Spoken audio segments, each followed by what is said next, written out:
Olá, boa noite.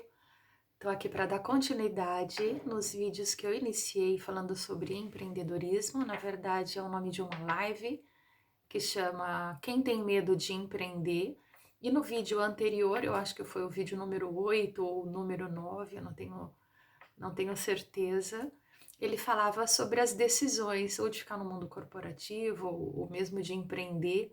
E com base em que eu tomo as decisões? Com base em necessidades, em valores e em desejos. Que normalmente, no caso de empreender, tomamos as decisões muito mais baseadas nas necessidades, principalmente nesse momento de pandemia. Mas também, se eu tenho a sorte, a fortuna de tomar uma decisão acertada com base nos valores, melhor que melhor. Eu cito sobre mindfulness, eu não sei se ficou claro. Eu cito que eu fiz um curso de mindfulness e que o professor pedia para que nós ficássemos atentos aos ruídos externos da rua, com barulho de carro e moto, exatamente como eu citei se você está me acompanhando. Na verdade, o que eu quis dizer e o que eu quis fazer uma comparação para ficar claro, talvez o que eu esteja explicando, é que mesmo que eu tenha ruídos externos, que era o que ele queria mostrar, caos, etc., eu deveria conseguir ficar focada na minha meditação, olhando para dentro e tal, e tudo aquilo que requer uma meditação. E eu disse também dos ruídos internos, que são os nossos pensamentos, quando eles são descontrolados, quando a gente não sabe nem o que está pensando, tá sempre no piloto automático. Então, existem os ruídos externos, que a gente conhece perfeitamente bem, que são os problemas também, as coisas que a gente não espera e acontecem na vida de todo mundo, e os ruídos internos, que são os meus pensamentos, às vezes, de insegurança, de incapacidade. Então, tanto um ruído quanto o outro, o que eu quero dizer e o que a proposta que era do empreendedorismo, e falando principalmente sobre o medo, é que eu tenho que estar ou que conseguir estar focado naquilo que eu quero. Em qual é a minha meta, qual é o meu sonho, qual é o meu objetivo. E mesmo que eu tenha todas essas interferências, eu devo seguir na minha linha. Não deveria deixar com que nada disso me tirasse do meu caminho, do meu rumo, para aquilo que eu quero conseguir. Então, eu espero ter sido mais clara agora.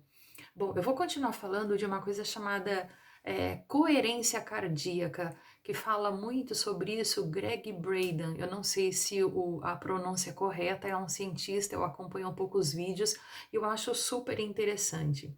Bom, às vezes, quanto a empreender, eu posso ter essa proatividade, esse ímpeto e empreendo, e às vezes tem muita gente que não tem medo e todo o contrário, mete a cara e faz e ponto.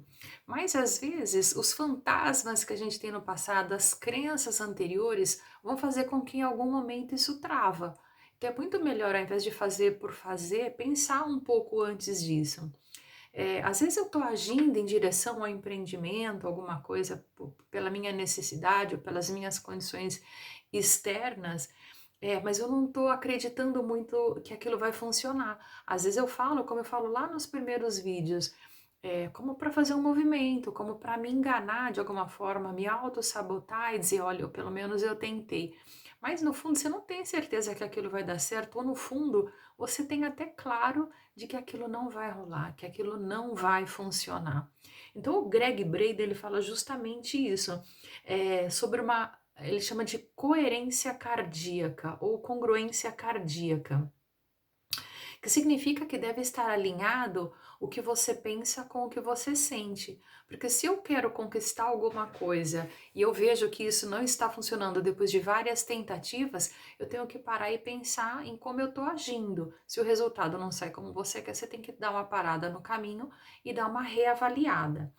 Ele fala, o Greg Brenda, que a gente não pode buscar uma nova realidade sendo a pessoa de sempre. Se eu fui uma pessoa que nunca acreditei em mim, se eu sempre fui uma pessoa pessimista, se eu sempre fui uma pessoa que não me vejo capaz por mim mesma ou por que alguém me disse, e empreende a fazer alguma coisa, isso não vai mudar, o resultado sempre continuará o mesmo. Então será hum, sem noção, sem sentido empreender, não só empreendendo, falando só como negócio, como tudo na vida. Então, se eu não tenho essa coerência entre o que eu penso e o que eu sinto, isso provavelmente não vai dar certo.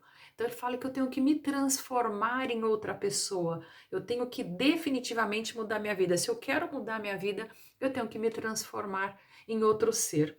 Ali se fala, né, no País das Maravilhas. Eu não posso voltar para o ontem, porque lá eu era outra pessoa. Quando eu digo transformar, e quando ele está falando também em transformar em outra pessoa, não tem nada a ver com se anular, com perder a identidade. Não, não tem nada a ver com isso. Tem com eu olhar para as coisas de uma maneira diferente. É legal citar que, assim, várias abordagens teóricas ou várias linhas, vamos dizer, espiritualistas, começam a conversar entre si, dizendo a mesma coisa, às vezes de alguma maneira ou com alguma terminologia diferente. Eu, por exemplo, já fui evangélica. E nas escrituras, todo mundo que está aí, bom, quem está me assistindo sabe, nem que não seja evangélico, que não seja cristão, utiliza bastante o termo que eu sou uma nova criatura. Quando você aceita Jesus, ou quando você acredita em Deus, ou quando você é batizado, é como se você saísse de um estado para entrar num outro, é como se você se transformasse numa outra pessoa.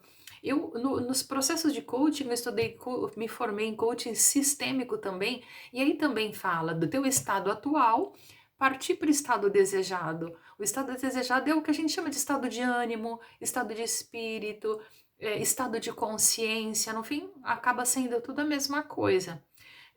O Neville Goddard, que eu falo muito, que eu gosto, eu tenho lido bastante, ele fala também a arte de morrer. Tem um livro dele que tem esse título.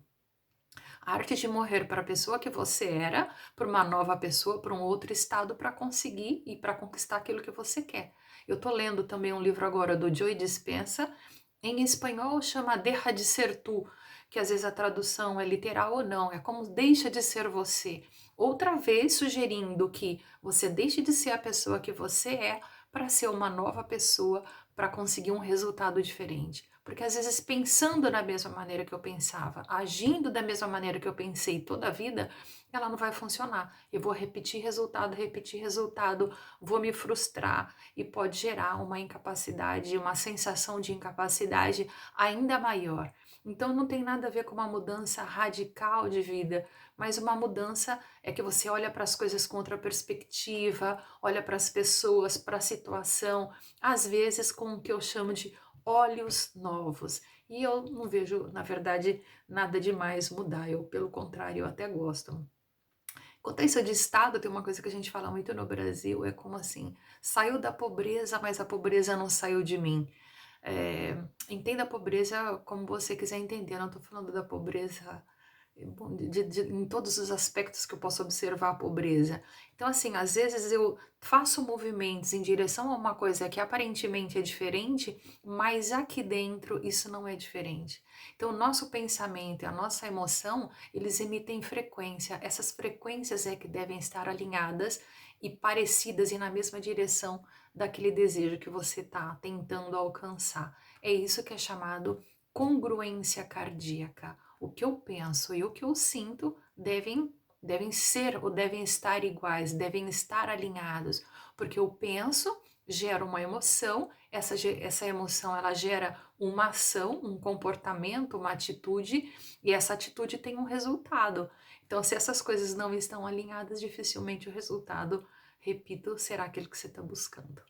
Ok? Espero que tenha sido claro. O próximo vídeo acho que eu consigo terminar esses episódios e também espero que você esteja gostando e aproveitando, tá bom? Se você gostou, já sabe, dá um like. Até o próximo. Tchau, tchau. Obrigada.